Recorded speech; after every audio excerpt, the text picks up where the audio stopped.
Hello all! Things are shaping up for All Elite Wrestling. A couple of months ago, I made a video saying that AEW is kinda dull right now. It's been a minute.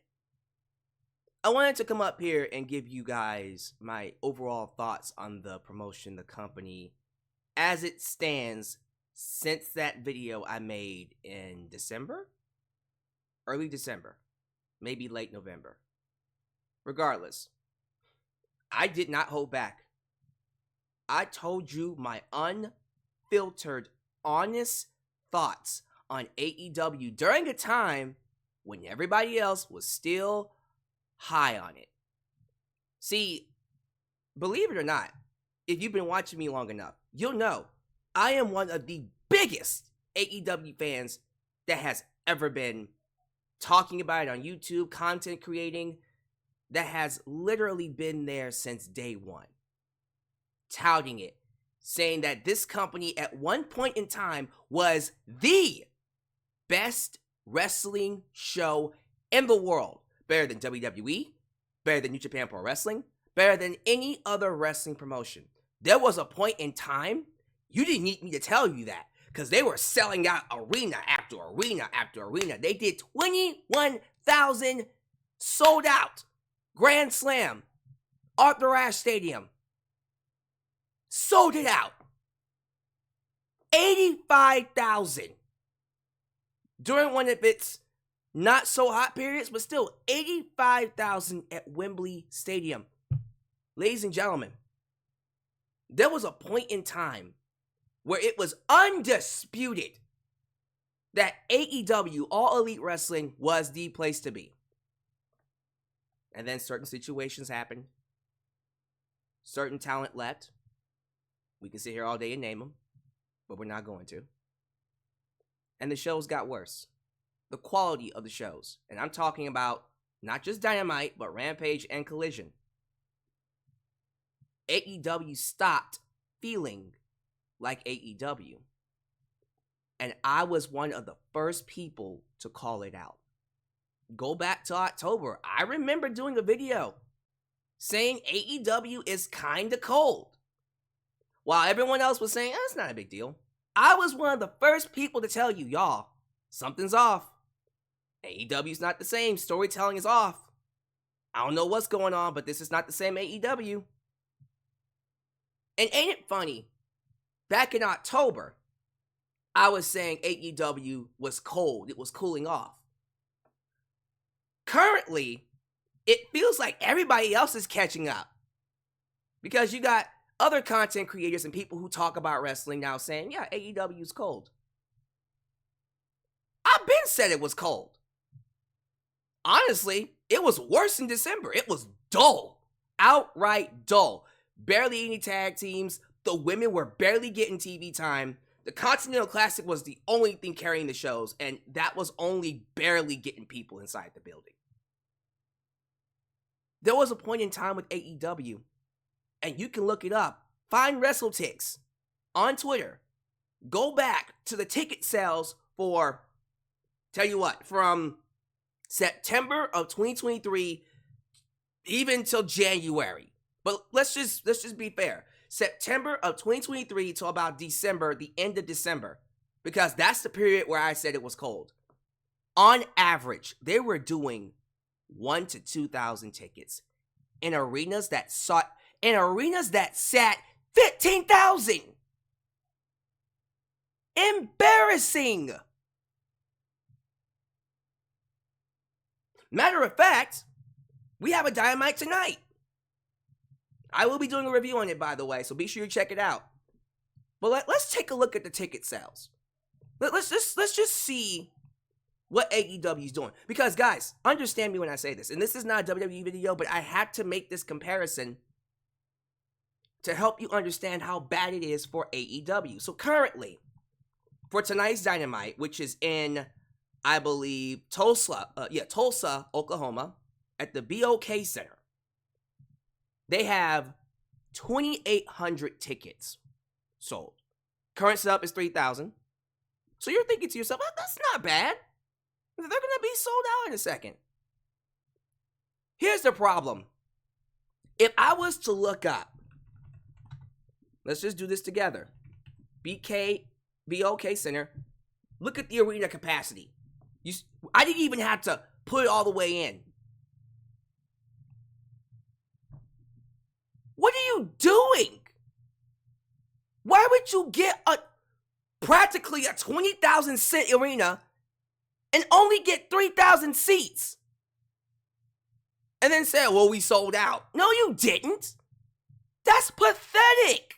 That's bad. Why are you doing these big arenas and only getting 3,000?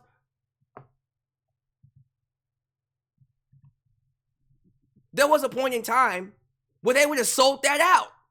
Or at least did a good number. 12,000, 10,000, 50% at least. Guys, we need to understand something. When I come up here and I criticize AEW, I'm not doing it so it can go out of business. I'm doing it because when AEW does well, the entire wrestling business does well. And currently, the WWE is a far distant number one. I just showed you the ticket prices, the ticket sales for AEW tonight, barely 3,000. WWE has been selling out arenas 10,000, 11,000, 12,000. This past Friday night, they sold out Salt Lake City, Utah, 12,000, the biggest audience they've ever had. And usually Utah's not great. 12,000. They're going to be in Chicago, I think like the week before WrestleMania, they're going to be in Chicago. Already sold it out. They're going to be here in Houston on March 11th. I'm scared I won't be able to buy a ticket. Because WWE is in high demand. The game has changed. It's not the same game that Tony Khan was playing. See, back in 2020, 2021, you could say AEW Dynamite is coming to your city, and you could easily sell out 7,000, 8,000 without even having a card. You could do that. You can't do that now because you cooled off. You can't just say Dynamite's coming to your city, because if you say that and you don't have a card, look at what you do. Matter of fact, the card we have for tonight, right here on the screen. Look, first off, look at this match. What is this? One of the biggest problems I have with Tony Khan is the way he books his shows. What is this? We got the world champion Samoa Joe, Swerve Strickland, Brian Cage, taking on Rob Van Dam, Hangman Page, and Hook. And here's the problem. First off, if you don't watch the show, you would probably think, what's the big deal with this? So, Hangman Page is practically a heel right now, and he's with the baby faces.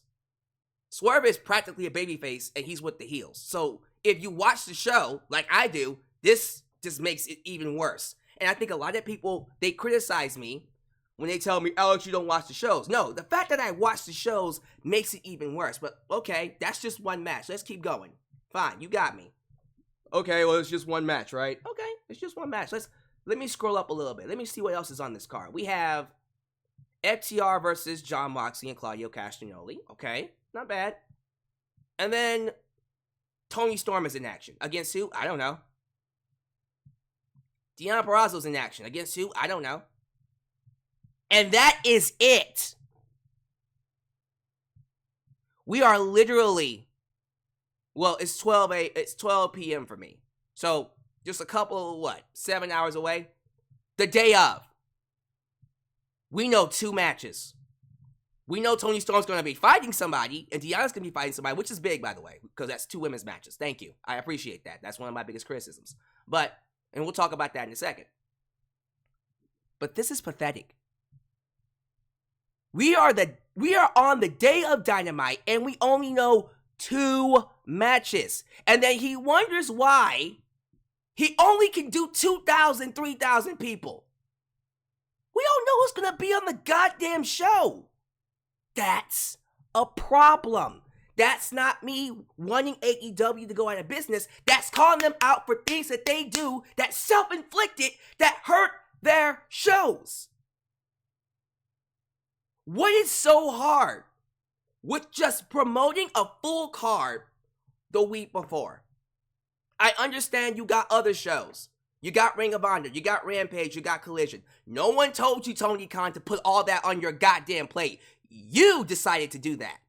You have enough resources and money to hire other people to run Ring of Honor, run Rampage and Collision, and you can just focus on Dynamite. There's no excuse. I'm not trying to hear it. That should not be happening. You have literally one of the best rosters. The best rosters in all of wrestling. Give me a minute. Let me go look up the roster. And I'm not gonna mention everybody. I'm gonna just mention the big names. I want you to sit there. Keep in mind, I just showed you the attendance for tonight's Dynamite. 2,800. Okay? Fine. 2,800 is what they did. They might get a little bit more. They might reach 3,000 by the time the show shows up. Okay, 3,000. Let's go with 3,000. Let me tell you the people that are currently signed. These are only the big names.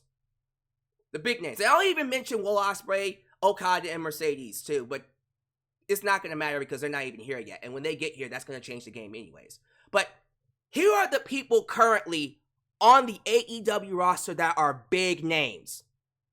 Adam Cole, baby. Edge, Adam Copeland. The Acclaim, that includes Billy Gunn, daddy ass Billy Gunn. Athena, yes, I know she's on Ring of Honor. I don't give a fuck. That makes no sense. How do you have one of the best female wrestlers in the world and she's stuck on Ring of Honor, Tony? The hell is wrong with you? Book Athena more. Athena. Hangman Adam Page. Bryan Danielson. Chris Jericho. Christian Cage. CJ Perry. Lana. She does have a name. People do know her. Matter of fact, Christopher Daniels. I wasn't going to mention him, but he is a name and people do know him. Claudio Castagnoli. Danhausen at one point in time was the highest merchandise seller in wrestling. At least for AEW. Darby Allin. Dr. Britt Baker, DMD, who's currently on her way back. She was injured, but now she's on her way back. Matter of fact, Jamie Hayter is on her way back soon. Eddie Kingston. FTR. Jay White. Switchblade Jay White, and of course, Bullet Club Gold. The Jay White. Matt and Jeff Hardy. The Hardy Boys. What? The Hardy Boys. John Morrison. Where the hell is he? Stuck on Ring of Honor. John Moxley. Here's a name. Katsuyori Shibata. Shibata at one point in time was told he would never wrestle again. And he's currently under AEW contract. Now, I think he's having visa issues. But he was barely on Dynamite as it was. Once again, he was stuck on Rampage. And then you got people who are injured. Can't be helped. Kenny Omega's hurt. Sick. Hopefully he's feeling better. Keith Lee is hurt. Hopefully he's doing better. Kota Ibushi's hurt. I hope he gets better too. But those are big names though.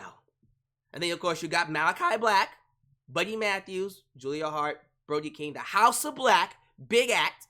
You got the Young Bucks. You got Miro, Orange Cassidy, Paul Wright, fucking Big Show, Paul Wright. Of course the Lucha Bros, Penta Cero Miedo, Rey Fenix, Ric Flair, Ruby Soho, Samoa Joe, Saraya, Sting, Tony Storm. And then on commentary, you got Jim Ross, Tony Schiavone, Kevin Kelly, Justin Roberts as a ring announcer. How are you only doing 3,000 tickets? How? Hello? Excuse me? That's just the big names. I didn't say Daniel Garcia. I didn't say Top Flight. I didn't say any other great wrestlers. Swerve Strickland, I didn't mention him. Big name. He's gonna be one soon. Like, it's incredible. Rob Van Dam's not on the list because he's not actually under AEW contract, but Rob Van Dam is gonna be on Dynamite tonight. What are we doing? Guys, hello! Wake up! This is a problem! Everyone wants to sit here and act like, well, AEW's doing better, but we still have issues. How the fuck are you not doing the same numbers as Monday Night Raw and SmackDown? At the very least, you should at least be doing 9,000, 10,000 every single week. You should be running side by side Monday Night Raw, taking their competition. This is a stacked roster. And that's just the names of the big names. The big talent that made a name for themselves in other promotions, even WWE. Former women's champions, former legendary tag team champions. And you can't do more than 3,000? Unacceptable. That is a self-inflicted booking issue, advertising issue, marketing issue, and overall storytelling issue. And if me saying this gets your fucking panties in a bunch, you are part of the problem. This is not me saying AEW should go out of business. This is me going, hey, wave the red flags. We got fucking problems here, ladies and gentlemen. No excuse why AEW shouldn't be killing it right now. They're about to bring in Mercedes Moné, Kazuchika Okada, Will Ospreay. They're getting ready to do 16,000 AEW Revolution. Big event. Thankfully, hopefully, we'll be able to carry that momentum going forward. Now, it's happening because of Sting's retirement. It'll probably do 18,000 by the time we get to Revolution in the next 2 weeks. You know what? It's deserving. Sting's a great talent, one of the greatest of all time, a legend in the business. They have booked him perfectly. Of all the things that I can say about AEW, one thing I will never give them crap for is how they booked Sting. So, to me, when I look at AEW Revolution, when I look at the current ticket sales for AEW Big Business, which is happening 2 weeks after Revolution, by the way, and I see that they've done, and this is WrestleTix as well, they've said, and I looked it up recently, 6,500. Not bad. That's not bad. Quite frankly, I think by the time we get there, and this is what, 20 days away? Yeah, 20 days away. Okay. By the time we get there, I can see them easily doing maybe 10, 11,000. They'll do raw numbers. They're going to get a big audience for that show. And the reason why I can see it even being bigger, because right now, they're just going off the fact that Mercedes Moné is debuting. That's all they got. Once they start adding matches and telling stories and making that event feel a little bit more special, they'll easily do a good 10,000. At the least, a good 10,000. So, yeah, I think when they bring in Mercedes, Okada, Ospreay, and they're on TV regularly, you're going to have a grace period. I can see AEW, they're not doing well right now, but I can see them doing really good ticket sales numbers from March to about double or nothing. So let's say March, April, May, 3 months. They're going to do well because of that buzz of the new talents coming in. But then we get to the summer where that buzz wears off. And then you have to start building to All In. Well, you got Forbidden Door too. So Forbidden Door in June. And then you have to start building to All In. Tony Khan needs to understand the game has changed. You're not taking on Vince McMahon anymore. You're not going to get by being not WWE, which is what got you by. Because everyone hated what Vince was doing to the company. He was making it unwatchable and really just killing the characters, killing the stories, and just doing things for him. You had a storyline going that he would just kill it. He would be booking people that people don't like and forcing it down their throats. So it was a benefit to you to just exist when Vince McMahon was running WWE. Now, you are going against a completely different entity. This is not Vince McMahon's WWE anymore. And they are running away with first place. And AEW is stuck as a far distant, if I can even say, second place. There was a point in time where I swear to God, I thought TNA was picking up momentum. And I said, if AEW does not change and get better and get out of this dumbass rut they put themselves into, TNA is going to sneak up upon them. Because you already know WWE is already featuring some TNA talent. So that's just going to put more eyes on TNA. And before you know it, TNA is number 2. Hey, competition is great for everybody. I'm not going to be mad at TNA overtakes AEW. That was until Scott D'Amore got fired and completely killed all the momentum that TNA had. So that wasn't going to be the case anyways. But still, the way things are operating, AEW is getting massacred. And it's not a secret. all we have to do is just go on Twitter. Just watch the shows. I turn on Dynamite, the crowd is quiet, there's barely anybody in there. That hurts your shows. And then I turn on Raw, it's a full arena of screaming fans. So what do you think I'm gonna say? I'm not gonna be Tony Khan. I'm not being paid to talk great about AEW. I'm gonna look at those shows and go, God damn, AEW sucks right now. It's dull compared to WWE, which is on fire. You can enjoy both. Yeah, but I want AEW to be doing its best. We all know AEW could be doing so much better. So much better than what it's doing right now. With the talent they got, the Konosuke Takeshita's, the Swerve Stricklands, the Darby Allins, the Miros, the Bryan Danielsons. There's no excuse. There is no reason why they can't at least be doing close to 10,000 on every single goddamn show. Not just Dynamite, but Rampage and Collision. And I know Rampage is a tape show and Collision is on a terrible night. But with the right stories and the right storytelling, they could be killing it. And one thing I will say about AEW, although it sounds like I still don't like it, it's better. It is better. It's gotten better simply by doing the bare minimum. Here's what I mean. I just showed you the card for tonight. We're getting 2 women's matches. There wasn't a point in time where we were getting 2 minutes. There was a point in time where they were at least doing, 15 minutes for the women. They weren't getting TV time. They were barely getting TV time. The fact that we're getting 2 women's matches, yes, it's involving 2 women who have a match, but it's still 2 women's matches. That's more than 1 segment for the women, is a big deal. That's good. You need that. They're going to do it again on Collision when Thunder Rosa and Serena Deeb have their matches. Good. Keep that consistent. At the very least, we should have 2 women's matches on every show. That's a good thing. We're seeing more tag team wrestling. Oh my God, we got tag teams again. Private Party just came back. We're getting more TV time for the Young Bucks. Love their storyline with Sting and Darby Allin, by the way. Everyone was complaining about Darby Allin's promo last Wednesday, about how he said Cody Rhodes was a better EVP than the EVPs. And I'm like, look at Tony Khan. Once again, the biggest promoter for WWE is Tony Khan because he can't stop talking about them. Thank you. Thank you, Tony Khan, for continuing to promote WWE. You already know Triple H and Nick Khan are thankful because you put over Jinder Mahal in January. Now you're putting over Cody Rhodes in February. Who's next? Maybe you can put over The Rock. Like he needs it. God, man.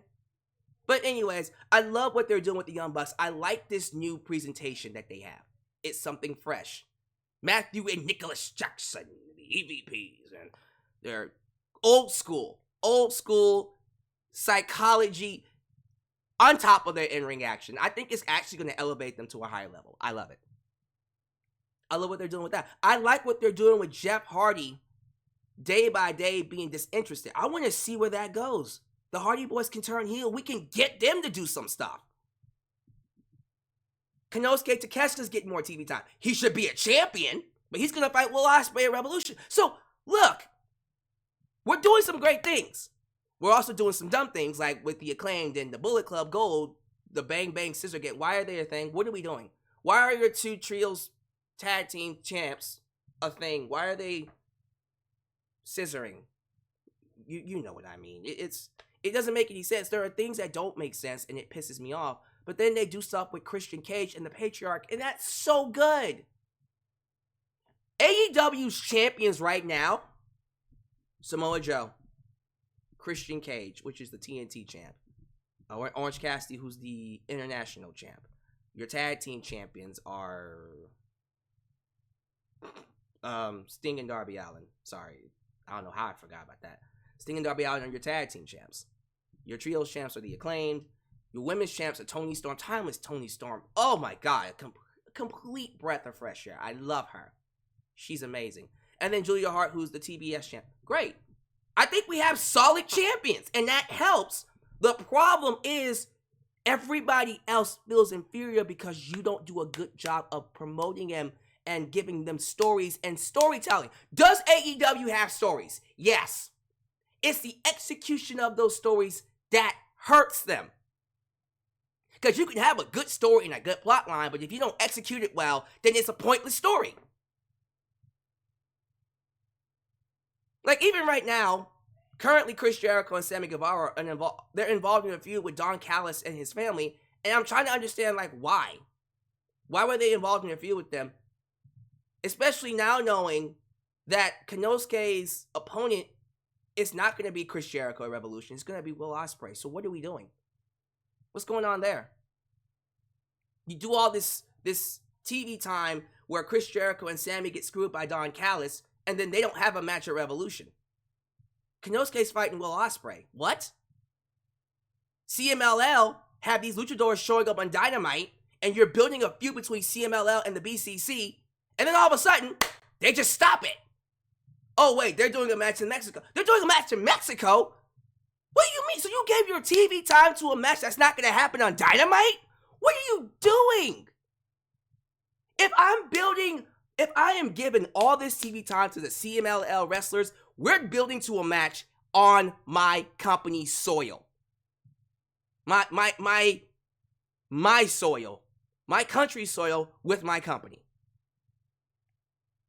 At the very least, let them do a match here in America. What was the point of giving all that TV time for a match that's going to happen in Mexico? That's so embarrassing. That makes no sense to me. And it's funny to me how everybody gives me shit because they think I'm not watching. I'm not watching AEW Dynamite. I'm not watching Rampage Collision. Hey, idiots. And I say idiots because the people who say that, they're making lies and claims and completely trying to hurt me, hurt my image. And it's dishonesty, it's disingenuous, and I don't like it. So when that happens, you come after me, I become a fucking asshole and I call you an idiot. I want to make this a safe space for people who don't do that. The rest of you who want to come in and be toxic, I'm going to do what I can to get rid of you. And I'm going to bury the shit out of you. Anybody that tells me that I'm not watching it doesn't know me. I watch everything. I watch hours upon hours of wrestling for you so I can create content. I don't watch Rampage and Collision live. I DVR it and then I go back and watch it. Matter of fact, as soon as I'm done with this, I am going to go back and watch Collision from this past week and Rampage so I can be ready for Dynamite. I do that all the time. I fast forward a lot, but I just want to see, okay, where are we? Okay, I know what's going on. And let me tell you something.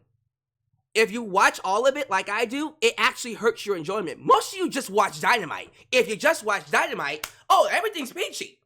Because at least with Dynamite, everything feels like it has a direction and everything feels like it flows. With Rampage and Collision, oh my God. It's horrible. Horrible. And you can just tell Tony Khan doesn't watch those shows because if you look at his ranking system, oh God. You want to talk about the ranking system? Let's go there. If you look at the ranking system, it really does feel like Tony doesn't even watch the shows. How the hell is John Silver and Alyx Reynolds number 2 on your ranking system? They didn't even have a match. They haven't been having matches on Collision or Rampage. They had one match in January. You want to know how they got number 2? Dark matches. Oh, God. Non-televised dark matches, and they're number 2. They're the number 2 tag team. Why watch Rampage? Why watch Collision? Horrible ranking system.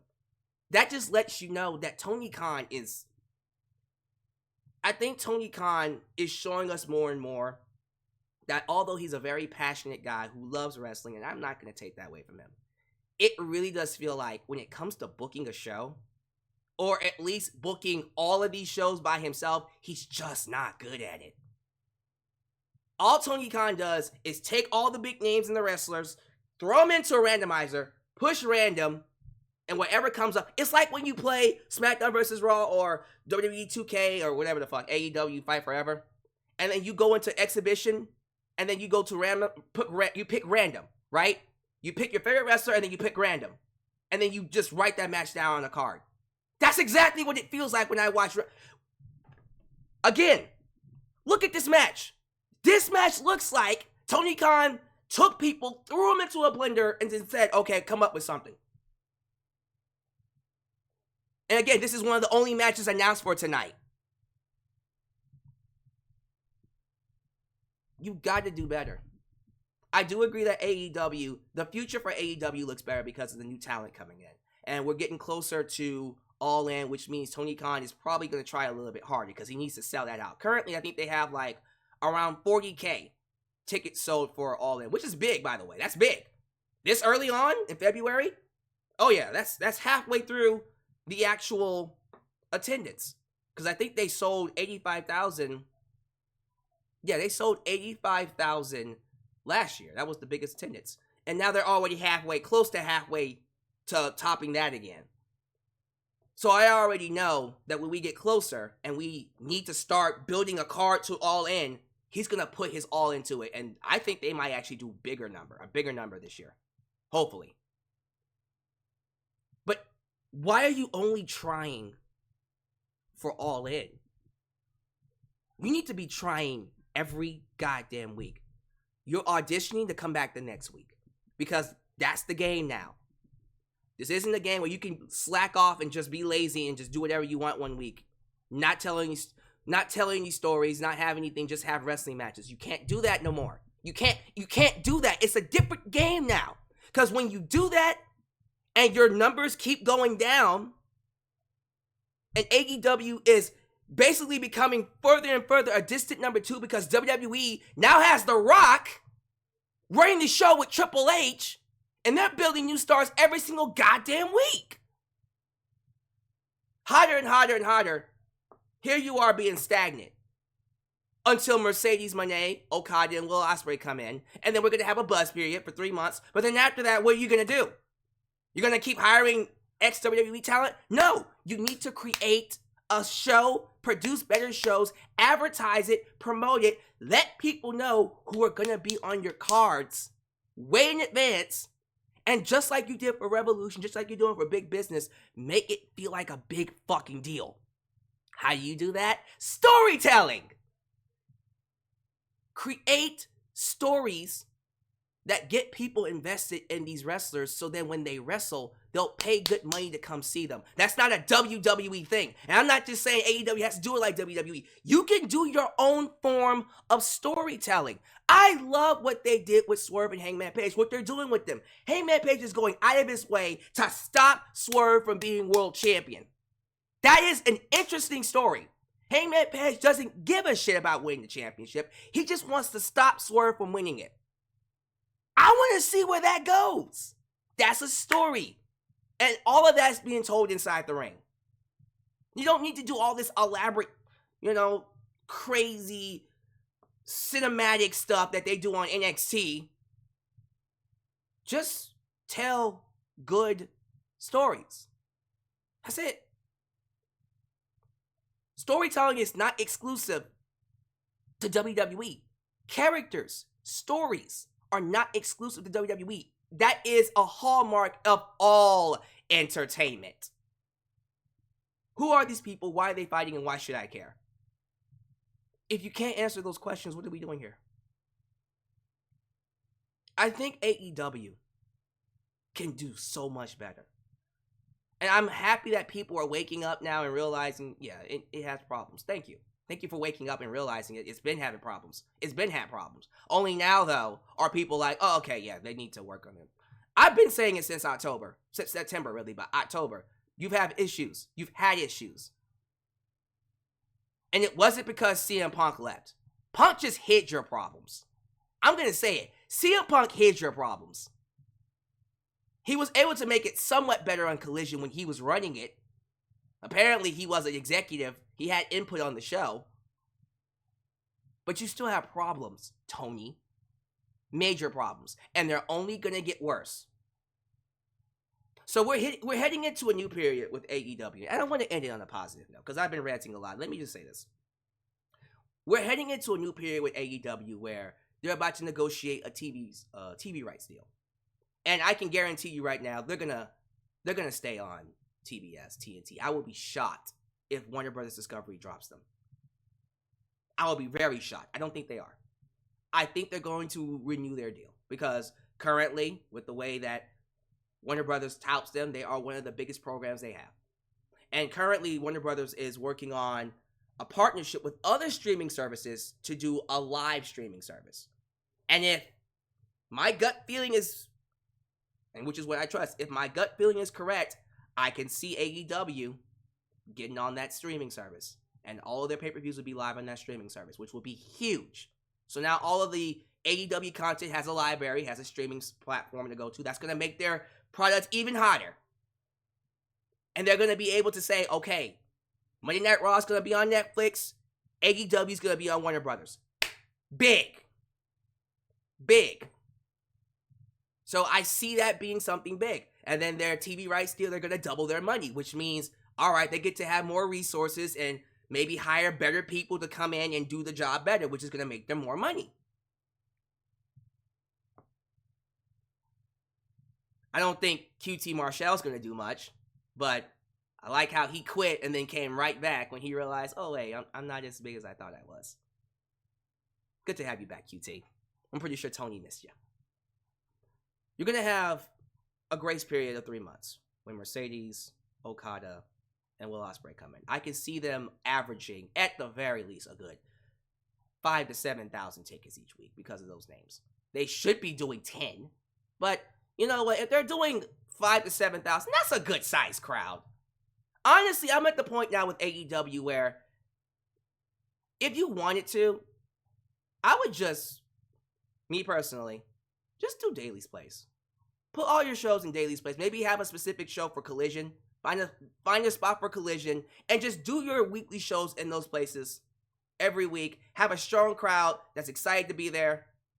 And then when you do pay-per-views or you travel for big events, then you go to the big arenas. And then you spend weeks or months promoting the big event in the big arena. That way, you can actually let people know who's going to be there. And then you can start doing 11, 12,000. And then you just do this for a good 6 months until you rebuild the trust and you rebuild the fans' expectations that when I spend money on AEW, I'm going to get my money's worth. Then you can go back to traveling to big arenas. Because by then, you have created the stars, you would have created the stories, and people will just know. Like I said with Monday Night Raw, they're coming here in Houston. They're coming to Houston on March 11th. I don't really know what matches are on the card, but I know who's going to be on the card. I know I'm getting Cody Rhodes. I know I'm getting Seth Rollins. I know I'm getting Drew McIntyre. I know I'm getting Jey Uso. I might get CM Punk. I might get The Rock. I might get Roman Reigns. Hell, if they show up, sweet. We don't need them to show up because there are enough stars and stories and talent that I would pay good money to see anyways. Freaking Chad Gable. Thank you. Gunther, the IC champion. There's enough established characters and stories on that show. I didn't even talk about the women. Rhea Ripley, Becky Lynch. I'd be here all day. There's enough established characters and stories to where, okay, I don't know what's going to happen, but I'm excited and invested enough in your roster to give you money. We're not there anymore with AEW. You've cooled off a lot. You've gotten better, but you still cooled off. You need to reestablish these characters and make people feel like, okay, I can trust Tony Khan, so I'm going to spend money on them, and that will help build attendances and bring more buzz to your shows.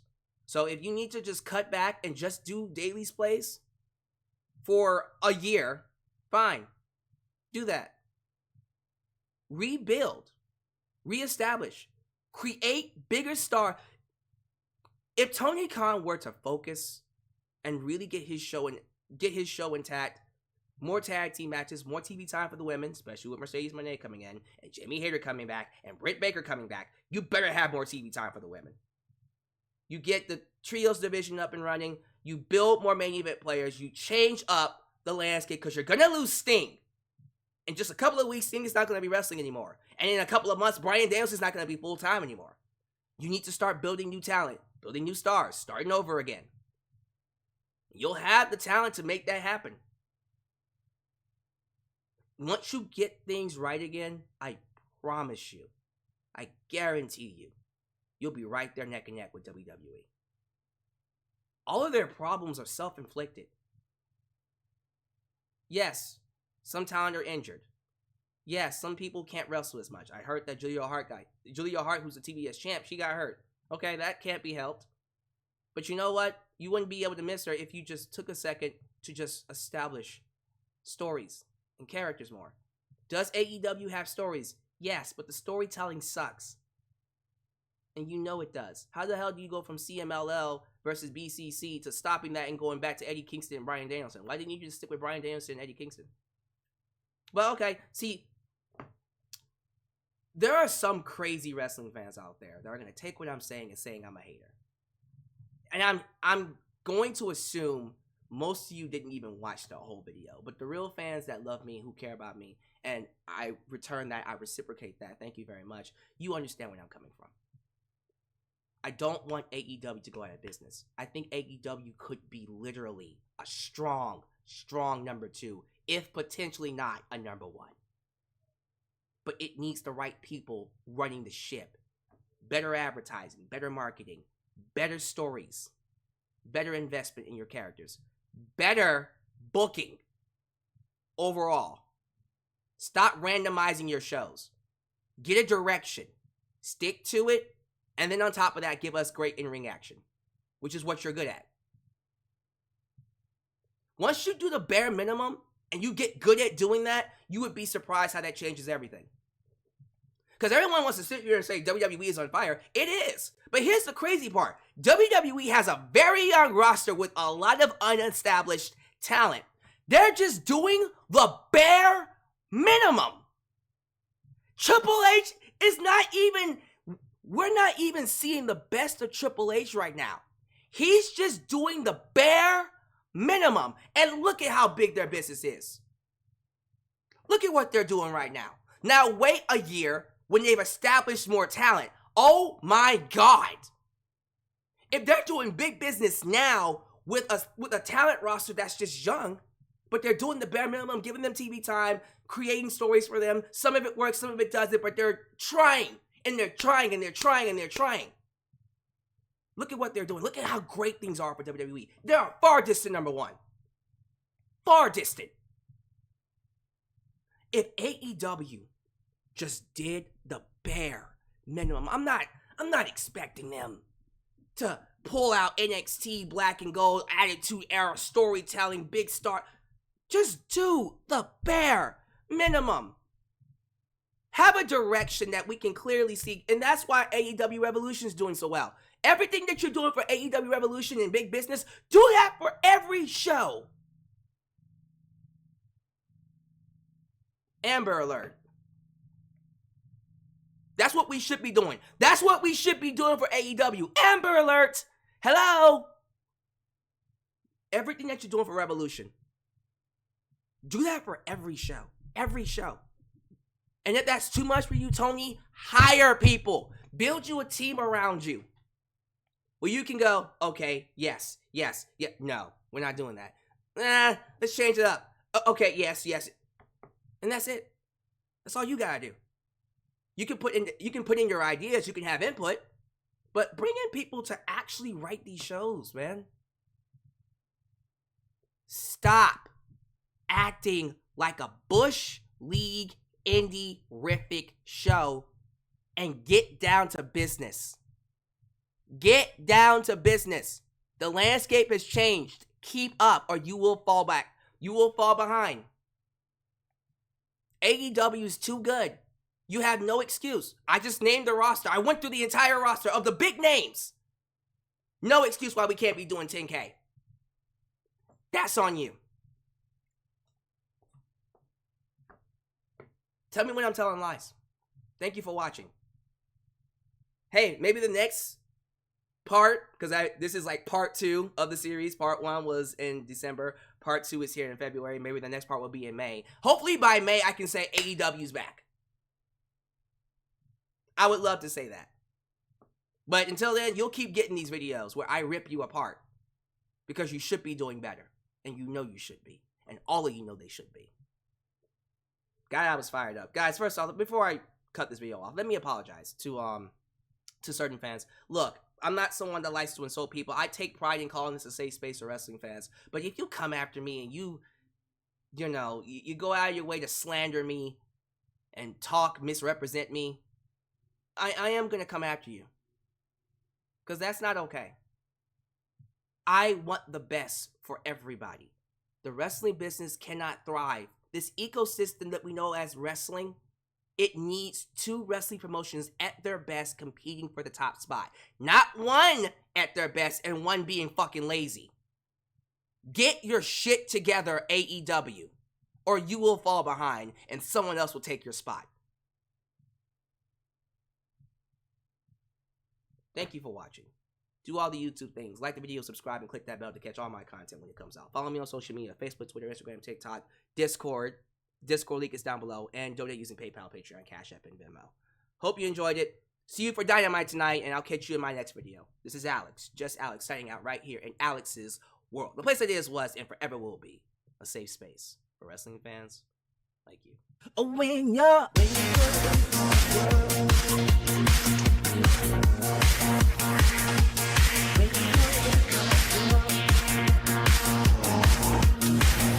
Oh, when you're